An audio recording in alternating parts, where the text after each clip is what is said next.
Les événements, c'est le récit d'une traversée de la France dans le contexte d'une guerre civile.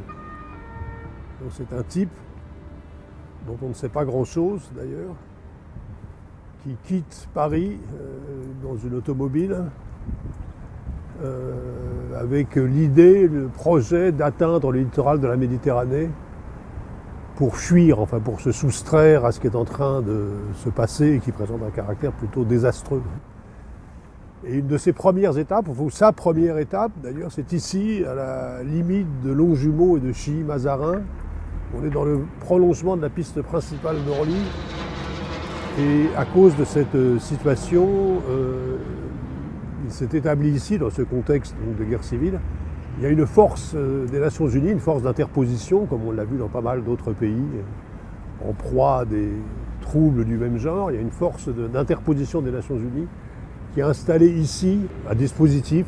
assez important, qui campe dans un hôtel qui est par là-bas. Et le narrateur s'arrête ici la première nuit, juste après sa sortie de Paris. Et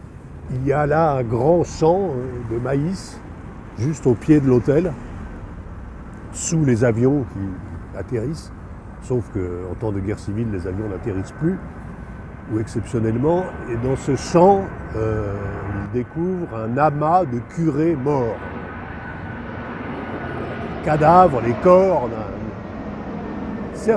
un nombre indéterminé de curés morts. On ne sait pas comment ils sont arrivés là, voilà. On ne le saura pas plus que beaucoup de choses dans ce récit, parce qu'il y a beaucoup de choses qui ne sont pas explicitées,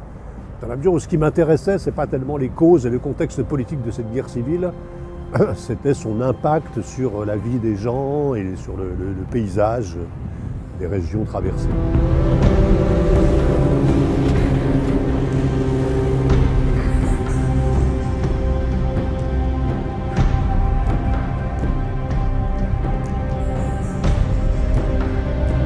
Le personnel de la FINUF à Chilly-Mazarin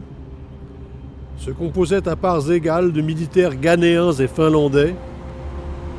et donc originaires de deux pays aussi peu suspects l'un que l'autre de partis pris dans nos discordes civiles. La chambre où je devais passer la nuit était occupée habituellement par un officier ghanéen de confession chrétienne,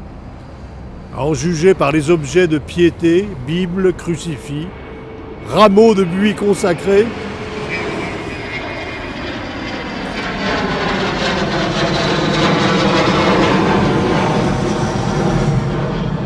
disséminés ça et là, parmi les souvenirs profanes tels que des photos de famille, faites pour la plupart sur le parvis d'une maison qui devait être la sienne et dont je supposais qu'elle était située à Accra. Toujours est-il que l'officier ghanéen avait apparemment 5 enfants, 3 filles et 2 garçons, dont l'âge pouvait s'échelonner entre 4 et 12 ans, et que sa maison, ou la maison devant laquelle avaient été faites les photos de famille, était entourée d'un jardin abondamment fleuri d'hibiscus et de bougainvillées. Au moins dans un premier temps, la vue que l'on découvrait de la fenêtre, au 3e étage de l'hôtel première classe, sur le champ de maïs, la station-service et le parking du Cannibalus, la façade scandée de grêles colonnes de l'hôtel Parthénon, et au loin, sur les toits du Léon de Bruxelles, tuiles vertes, ou du Buffalo Grill, tuiles rouges, cette vue avait dû lui paraître assez exotique, tandis que quant à moi, et quand bien même on en aurait retiré les curés morts, comme cela se ferait nécessairement un jour ou l'autre, je la trouvais principalement déprimante.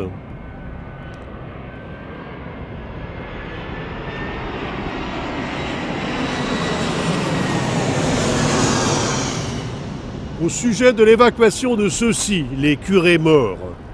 un officier finlandais auprès duquel je m'étais enquis des raisons pour lesquelles on n'y avait pas déjà procédé, m'expliqua que l'état-major de la FINUF, d'ailleurs assez enclin par nature aux atermoiements, avait été prié par la Cour pénale internationale de La Haye de laisser les choses en l'état jusqu'à l'arrivée d'un groupe d'experts mandatés par cette juridiction. Il ajouta, sans que je lui ai rien demandé, que les circonstances de ce massacre, qui devait remonter aux derniers jours de la semaine précédente, n'avaient pas été éclaircies mais que dans la mesure où personne, la nuit précédant l'apparition des prêtres au milieu du champ de maïs, n'avait entendu de coups de feu, on présumait que leur exécution avait eu lieu ailleurs et que les corps avaient été par la suite acheminés jusqu'ici et probablement déchargés d'un camion à la faveur de l'obscurité. Cela témoignait à tout le moins d'un défaut de vigilance de la part des militaires de la FINUF cantonnés à proximité, mais je m'abstins de lui faire remarquer. D'autant que la facilité avec laquelle on m'avait accueilli, après avoir regardé distraitement mes documents de voyage, procédait de ce même défaut de vigilance. Le mess des officiers auquel on me permit d'accéder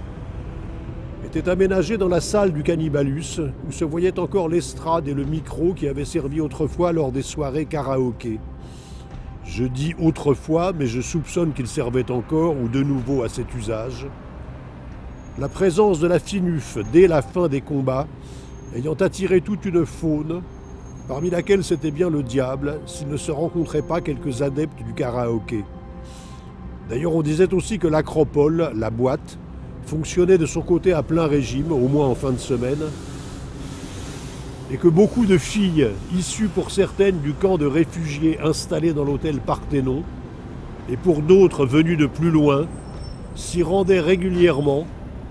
dans l'espoir d'obtenir des militaires tel ou tel de ces produits, au premier rang desquels l'alcool et les cigarettes, qu'il était devenu presque impossible de se procurer autrement. Les officiers avec lesquels je dînais, finlandais ou ghanéens, se montrèrent généralement cordiaux et peu curieux de savoir pour quelles raisons je voyageais, ni comment j'avais mis la main sur un véhicule en état de marche. D'ailleurs, la situation en France ne paraissait guère les intéresser. Les Ghanéens discutaient entre eux d'un tournoi de football en Afrique de l'Ouest, qui devait opposer prochainement leur équipe à celle de la Côte d'Ivoire, et les Finlandais des difficultés qu'ils éprouvaient pour faire venir de chez eux de la vodka Finlandia, l'une des meilleures, il est vrai, ou telle autre délicatesse dont ils semblaient ne pas pouvoir se passer. Les uns et les autres, cependant, me manifestèrent un intérêt poli. Je remarquai aussi qu'en ma présence, ils s'abstenaient de tout commentaire sur les filles qui fréquentaient l'Acropole, alors que, à n'en pas douter, ce sujet devait en temps normal être l'un des rares à rapprocher Ghanéens et Finlandais. Sachant que je prévoyais de repartir dès le lendemain vers le sud, l'officier le plus gradé me prit à part pour me prévenir que des coupeurs de route sévissaient aux abords de la forêt d'Orléans. On dit que ce sont des Tchétchènes, ajouta-t-il, mais je pense qu'il s'agit d'une façon de parler. Ici, Oui, parfait. vous pouvez y aller.